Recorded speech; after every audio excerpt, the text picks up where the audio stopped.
We are now going to progress to some steps which are a bit more difficult. Ready, set, and begin.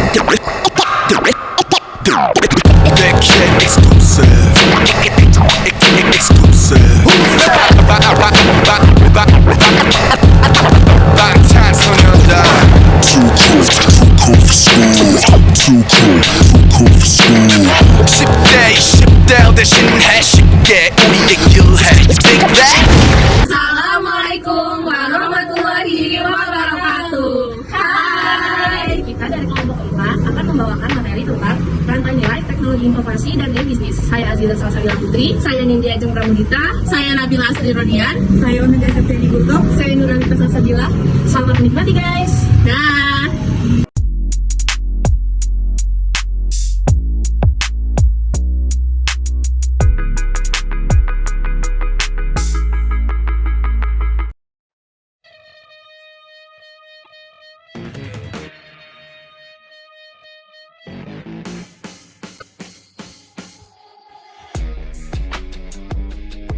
Jadi hari ini kita bakal belajar tentang organisasi manufaktur dan pelayanan.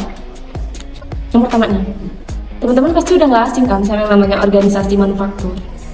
Nih, buat yang belum tahu, jadi kegiatan atau organisasi manufaktur yaitu kegiatan produksi yang mengolah bahan baku mentah atau barang mentah menjadi barang setengah jadi atau barang jadi. Contohnya ada mobil sama televisi. Nah, selain organisasi manufaktur, ada juga organisasi jasa. Apa nih perbedaan antara organisasi manufaktur sama jasa? Kalau organisasi pelayanan ini, konsumen benar-benar terlibat dalam proses produksinya. Yang kedua, kalau barangnya berupa fisik, itu dapat disimpan, lalu dijual di kemudian hari. Namun tidak dengan barang jasa. Apa sih contohnya? Contohnya, yaitu ada pelayanan rumah sakit. Gitu. Selanjutnya tuh organisasi yang dipandang sebagai rantai nilai yang menerima masukan dari lingkungan berupa bahan mentah kemudian dilakukan penambahan nilai sehingga menjadi keluaran barang berupa barang. Organisasi yang dipandang sebagai rantai nilai yang menerima masukan dari lingkungan berupa bahan mentah kemudian dilakukan penambahan nilai sehingga menjadi keluaran barang berupa barang. Manajemen rantai supply adalah istilah untuk pengelolaan urutan pemasok dan pembeli yang meliputi semua tahap pemrosesan mulai dari pembeli. Manajemen rantai supply adalah suatu bentuk sistem organisasi yang bertujuan untuk menyalurkan produk maupun jasa kepada konsumen. Dalam siklus atau rantai ini ada beberapa organisasi yang bekerja dalam lingkup yang berbeda namun memiliki tujuan yang sama, yaitu untuk pengadaan barang serta penyaluran sehingga ke tangan konsumen akhir secara efektif dan efisien. Dengan kerjasama tersebut maka akan menghasilkan nilai tambah dari produk yang telah diproduksi tersebut. Tujuan dari manajemen rantai supply adalah pengiriman produk secara tepat waktu demi memuaskan konsumen, mengurangi biaya, meningkatkan produktivitas perusahaan dalam rantai supply melalui pengoptimalisasi waktu, lokasi, aliran, dan kuantitasi bahan. Manajemen rantai pasokan, yaitu merupakan upaya untuk pengembangan dan penerapan rantai pasokan yang seefisien dan seekonomis mungkin. Rantai pasokan mencakup segala sesuatu, mulai dari produksi hingga pengembangan produk dan juga sistem informasi yang diperlukan untuk mengarahkan perusahaan ini. 6 langkah dasar manajemen rantai pasokan yaitu 1. Pelanggan, 2. Perencanaan, 3. Pembelian, 4. Persediaan, 5. Produksi, dan 6. Transportasi. Sekarang masuk ke bagian 3 yaitu tata letak fasilitas. Nah, tata letak sendiri memiliki 4 jenis ya, yaitu tata letak proses, produk, posisi tetap, dan seluler. Nah, buat tata letak proses sendiri ini memiliki fasilitas yang menempatkan mesin-mesin yang berfungsi sama di satu lokasi gitu. Dan selanjutnya ada tata letak posisi tetap, menyangkut mesin-mesin yang diurut untuk produksinya. Nah, sekarang masuk ke tata letak produk. Nah, tata letak produk sendiri itu menyusun mesin-mesin dan tugas-tugas yang berada di satu lokasi. Nah, dengan prinsip-prinsip teknologi kelompok. Contoh otomatisasi teknologi. Yang pertama adalah identifikasi frekuensi radio, yaitu alat yang dapat melacak berbagai objek dengan memanfaatkan pengenal elektronis. Sistem ini berfungsi untuk mengurangi kehilangan akan suatu barang atau mengetahui kecepatan kendaraan yang melalui jalan tol. Produksi ramping menggabungkan teknologi canggih dengan metode manajemen yang inovatif dan menggunakan SDM yang berkualitas untuk mengefektifkan proses produksi. Manajemen persediaan. Di materi ini ada beberapa faktor yang mempengaruhi proses persediaan. Yang pertama ada keuangan. Nah, di faktor keuangan ini minat ke banyak hal. Yang pertama adalah biaya pajak, yang kedua biaya pinjam, yang ketiga biaya operasional hidup, dan perubahan biaya transportasi. Di poin kedua ada termasuk supplier dapat memiliki pengaruh yang besar pada pengendalian atau manajemen inventaris. Yang ketiga ada lead time. Nah, di lead time ini adalah waktu yang dibutuhkan saat barang tiba. Yang keempat ada jenis produk. Tidak semua barang atau produk dapat disimpan dengan waktu yang lama. Bahkan ada beberapa barang yang mudah rusak bahkan tidak dapat. Di poin kelima ada manajemen. Nah, manajemen ini untuk mengelola persediaan yang dibutuhkan atau kerjasama yang baik dari semua pihak terkait. Yang poin keenam ada faktor eksternal. Nah, faktor eksternal ini berpotensi untuk mempengaruhi persediaan barang. Cara menentukan biaya persediaan adalah satu, metode FIFO atau first in first out. Pada metode ini, barang yang pertama kali dibeli adalah barang yang pertama kali dijual. Karena itu metode ini sering disesuaikan dengan arus biaya yang aktual. Metode ini juga adalah metode yang paling sering digunakan dalam penilaian persediaan.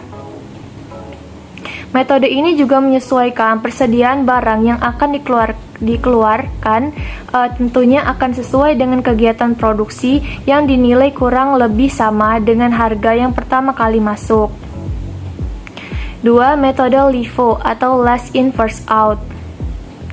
Berbeda dengan metode FIFO, pada metode last in first out ini adalah sebuah metode pencatatan persediaan untuk mencatat persediaan akhir. Salah satu yang perlu diingat bahwa perusahaan tidak lagi diperbolehkan untuk menggunakan metode last in first out dalam pencatatan persediaan pemiliknya.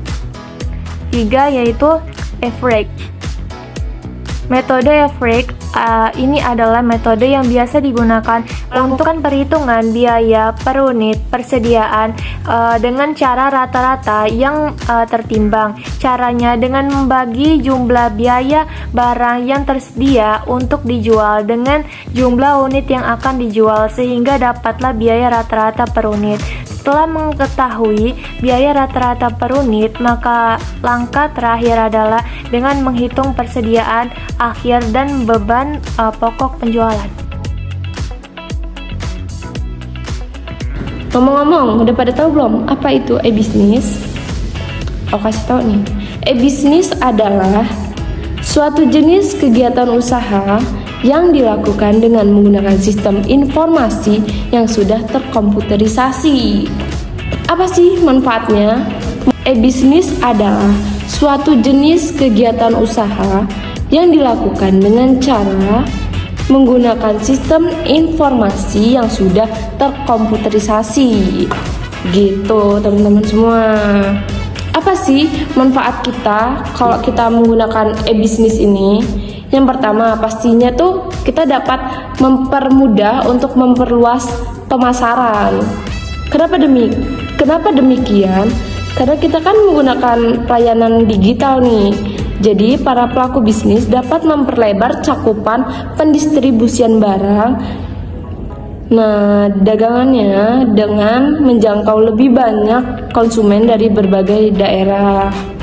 Yang kedua, itu lebih praktis.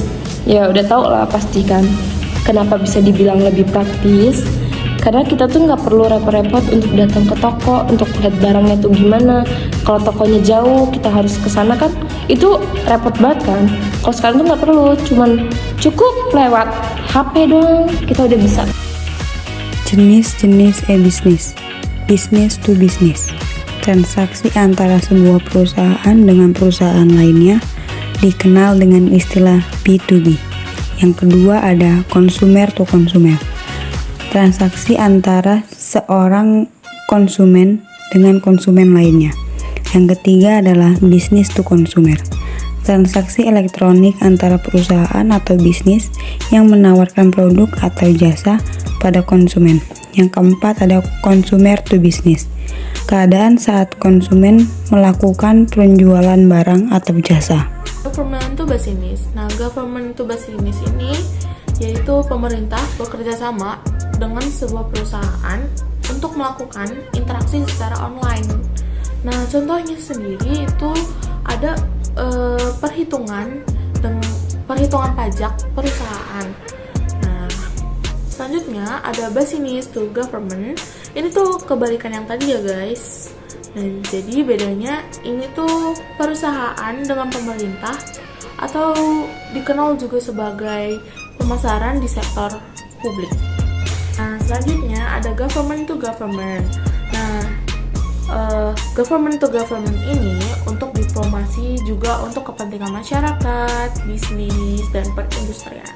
Model e-bisnis. Nah, model bisnis yang pertama adalah virtual storefront. Nah, virtual storefront ini tuh seperti penjualan produk secara online oleh pemilik bisnis. Ya, contohnya tuh kayak Shopee gitu. Kita jual produk di Shopee, ada yang beli gitu. Nah, customernya tetap pakai tradisional kayak kita pakai kurir gitu. Selanjutnya ada information broker. Nah, information broker ini menyediakan informasi melalui produk, harga ketersediaan barang, sehingga informasi menjadi nilai utama dari sebuah modal bisnis ini. Nah, selanjutnya ada marketplace content creator. Nah, marketplace content creator ini memasukkan informasi, produksi, dan jasa dari beberapa produsen ke dalam sebuah titik sentral yang sama. Contohnya nih, seperti dealer, instrument marketplace, dan industrial lainnya. Model e-bisnis berikutnya adalah transaction broker, yaitu di mana pembeli dapat mengamati syarat dan tarif, contohnya e-trade. Berikutnya adalah reverse auction atau lelang. Dan ada electronic clearing houses, adalah penyedia tempat lelang produk, contoh bid dan on sale. Contoh selanjutnya adalah digital product delivery, yaitu menjualkan dan mengirimkan produk dalam jenis perangkat lunak. Kemudian ada content provider, yaitu pendapatannya diperoleh melalui penyediaan konten, contohnya Netflix. Kemudian ada online service provider, yaitu layanan dan dukungan untuk pengguna berupa perangkat lunak dan keras, contohnya adalah Indigo. Nah, itu tadi video materi dari kelompok kita. Semoga teman-teman semua ngerti ya. Jangan lupa